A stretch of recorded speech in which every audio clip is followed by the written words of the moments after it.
In the summer of 1989, a tragic double murder rocked the wealthy community of Beverly Hills. Jose Menendez, a Cuban immigrant who had risen to fame in Hollywood, and his wife Kitty were found shot to death in their mansion. The violent nature of the murders led police to initially believe it might have been a professional hit, but the truth that would unravel in the months to follow was something far darker. A story of hidden family trauma, resentment, and an unraveling legacy. The Menendez brothers, Lyle and Erik, appeared initially as devastated sons, mourning their parents publicly, yet behind closed doors, their behavior was raising red flags. They spent lavishly in the months following the murder, seemingly unbothered by the loss, prompting law enforcement to scrutinize their involvement. And as investigators peeled back layers of the family's carefully cultivated public image, disturbing secrets about abuse, control, and long-buried traumas emerged. The Menendez story begins not in Beverly Hills, but in a small town in Cuba. Jose Menendez was born to modest circumstances, where he dreamed of escaping poverty and achieving greatness. After immigrating to the United States, he worked tirelessly, graduating from Southern Illinois University and eventually making his way to Hollywood. His drive was unstoppable, leading him to a successful career as an executive in the entertainment industry. With success came immense wealth, which he shared with his wife, Kitty, a former beauty queen and aspiring actress whom he had met in college. Kitty and Jose's relationship was initially a passionate one, but it grew tense over the years. Jose's ambitious nature often clashed with Kitty's struggles with mental health and feelings of inadequacy. As the couple moved to Beverly Hills and began living a life of extreme wealth and status, Kitty struggled to adapt, haunted by unfulfilled dreams of her own. She grappled with depression and anxiety, frequently feeling like a mere extension of her successful husband rather than a person in her own right. Despite her love for her sons, Kitty's emotional struggles left her disconnected from them at times. From a young age, Lyle and Erik were raised in an atmosphere that was both privileged and fraught with tension. Jose's high expectations were a constant presence. Lyle, the older of the two, was groomed to follow in his father's footsteps, embodying the ambition and confidence that Jose valued so highly. Erik, more sensitive and introspective, often struggled to meet his father's rigid standards. Jose's methods of instilling discipline were reportedly harsh, with punishments that left the boys fearful of disappointing him. Kitty's mental health added another layer of instability to the brothers' lives. Though she was known as a devoted mother in public, Kitty was often unpredictable and emotionally fragile. As her depression deepened, she began to isolate herself from family life, sometimes turning to alcohol or other means to cope. Friends of the family later described her as a lost soul, battling her own demons and unable to provide the nurturing stability her sons desperately needed. Lyle and Erik grew up feeling trapped between their father's unjustified expectations and their mother's inconsistent presence.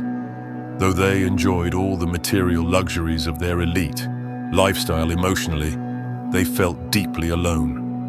This isolation would play a significant role in the anger and resentment they harbored as young adults. The events leading up to August 20th, 1989, reflected years of familial tension. On that fateful night, Lyle and Erik entered their parents' home carrying shotguns. Jose and Kitty were in the den, possibly watching TV or unwinding after a long day. As they opened fire, they left a brutal, bloody scene behind them. Jose was hit first multiple times, his injuries proving instantly fatal. Kitty, meanwhile, reportedly tried to flee, but was shot repeatedly as well. The murders were shockingly violent, suggesting not only anger, but deep-seated rage. When questioned by police, Lyle and Erik claimed they had been out that evening, only discovering the crime when they returned. Yet their grief seemed tinged with a strange sense of relief, a detail that did not go unnoticed by investigators. In the weeks following, the brothers began spending extravagantly, drawing further suspicion. They bought sports cars, designer clothes, Rolex watches, and went on expensive trips. At the same time, their stories of the events leading up to the murders changed, leading detectives to press harder. 6 months later, Erik confessed to his therapist, Dr. Jerome Oziel, who recorded the sessions. These tapes, revealing Erik's confession, became pivotal evidence in the case and led to the brothers' arrest in March 1990. The trial was one of the most sensational of its time, with the media closely following every development. The defense shocked the public by revealing a narrative of abuse that painted the brothers in a tragic light. Lyle and Erik claimed that their father had not only been controlling, but abusive, subjecting them to physical, emotional, and even sexual abuse throughout their childhood. Jose's domineering personality was already known, but the allegations of sexual abuse were something no one could have imagined. According to the defense, the brothers had lived in constant fear of their father, who allegedly used psychological manipulation to control every aspect of their lives. The emotional scars, they argued, were worsened by Kitty's mental health struggles, which left her either incapable or unwilling to protect her sons from the horrors they claimed to experience. Prosecutors, however, dismissed the claims of abuse, arguing instead that the brothers had murdered their parents out of greed. They presented the crime as a calculated act motivated by a desire to access the family fortune. To them, Lyle and Erik's spending spree was proof of their cold, self-centered intentions. The courtroom saw emotional testimonies and tense cross-examinations as both sides presented their versions of the Menendez family's story. The defense tried to portray the brothers as traumatized young men who believed their lives were at risk, driven to desperation by years of abuse. The prosecution, on the other hand, maintained that the murders were premeditated, motivated solely by greed. The jury found both brothers guilty of first-degree murder, and they were sentenced to life in prison without parole. After their conviction, Lyle and Erik were placed in separate prisons, isolated from each other for over 2 decades. During this time, the brothers adapted to their surroundings in different ways. Lyle became involved in self-help groups and prison activities that allowed him to find a sense of purpose and community. Erik, who had always been more introspective, turned inward, focusing on education and exploring personal growth through therapy.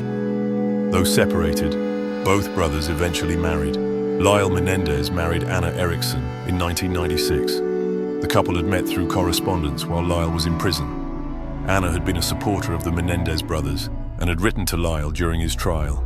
Erik Menendez married Tammy Ruth Zackerman in 1999. Tammy also began corresponding with Erik while he was incarcerated, and their relationship developed into a marriage. Their marriages offered them companionship and stability within the confines of their prison sentences. They also remained in touch with each other, exchanging letters and messages whenever possible. The years passed slowly, with each of them adjusting to the routine and restrictions of life in prison. In 2018, they were reunited at Richard J. Donovan Correctional Facility in San Diego, where they have been able to see each other regularly. This reunion brought a sense of closure to a long period of isolation, as the brothers were once again able to lean on each other for support. In recent years, renewed interest in the Menendez case has brought their story back into the public eye. Documentaries, true crime shows, and social media movements have fueled discussions about the abuse allegations and whether the justice system adequately addressed their claims.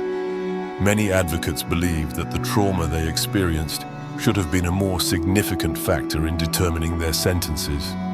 In 2023, a movement for re-evaluation gained momentum, with petitions demanding that the Menendez brothers be given a chance at parole. Supporters argue that an updated understanding of trauma and abuse could open the door for leniency or even release. This movement has sparked a broader debate on whether justice was truly served in the Menendez case, and if the brothers' crimes should be reconsidered in light of new perspectives on family abuse and mental health. As of 2024, the Menendez brothers, Lyle and Erik, are seeking a possible resentencing and release after spending nearly 35 years. Their latest appeal, filed in May 2023, centers around claims that their father sexually abused them during their childhood. These allegations were also part of their original trial, but were largely dismissed during the proceedings. Los Angeles County District Attorney George Gascon announced that his office is reviewing new evidence that could influence the case.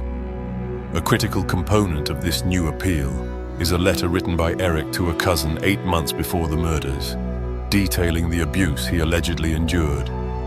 This letter remained undiscovered until 2015, long after their last appeal had been denied. The decision on their appeal is expected to be announced within 60 days of the scheduled hearing on November 26, 2024. There is cautious optimism among the brothers and their supporters regarding the outcome of this review, although legal experts indicate that the chances of actual release remain slim. Despite their life sentences without the possibility of parole, the ongoing attention from various media outlets, including recent docuseries and Netflix specials, continues to renew public interest in their case and raise questions about the fairness of their original trial.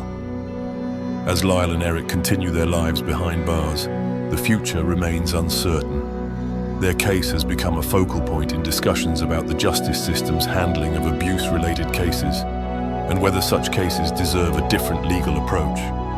The Menendez brothers are now a complex symbol. To some, they are still seen as ruthless killers, but to others, they represent young men who were pushed to a breaking point, victims of a life they could neither change nor escape. Please subscribe to my channel for more cases.